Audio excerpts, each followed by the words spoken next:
วัดไตน้อย This is Wattay Noi Temple in Vientiane, Laos.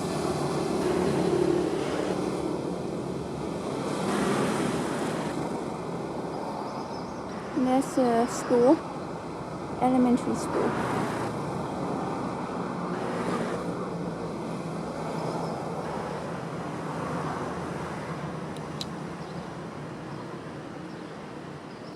I'm gonna walk through.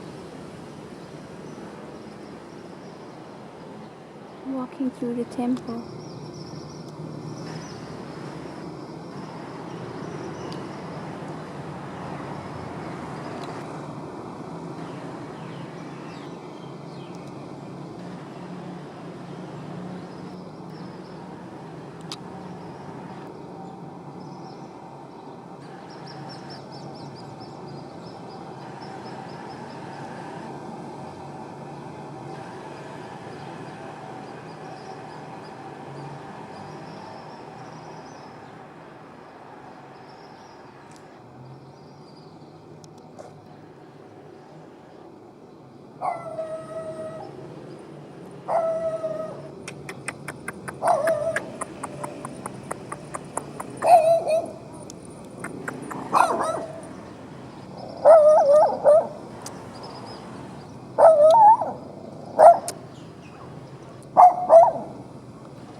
What how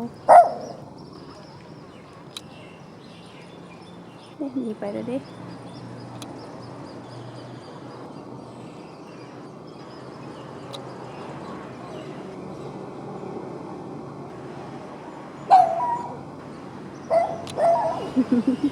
ติดมาแบบนี้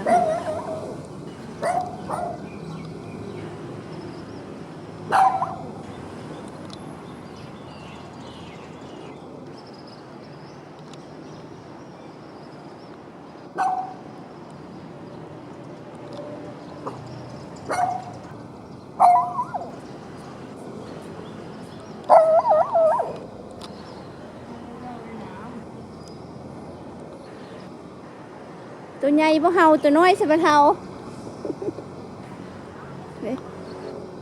เงียบเลยเด้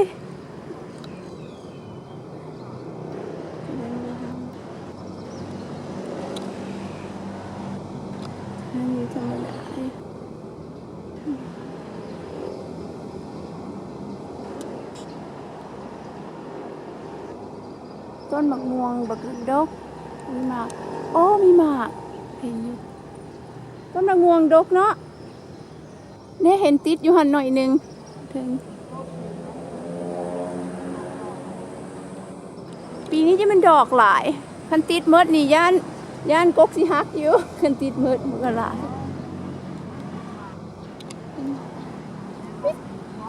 มีแต่หน่อยเดียวเนาะ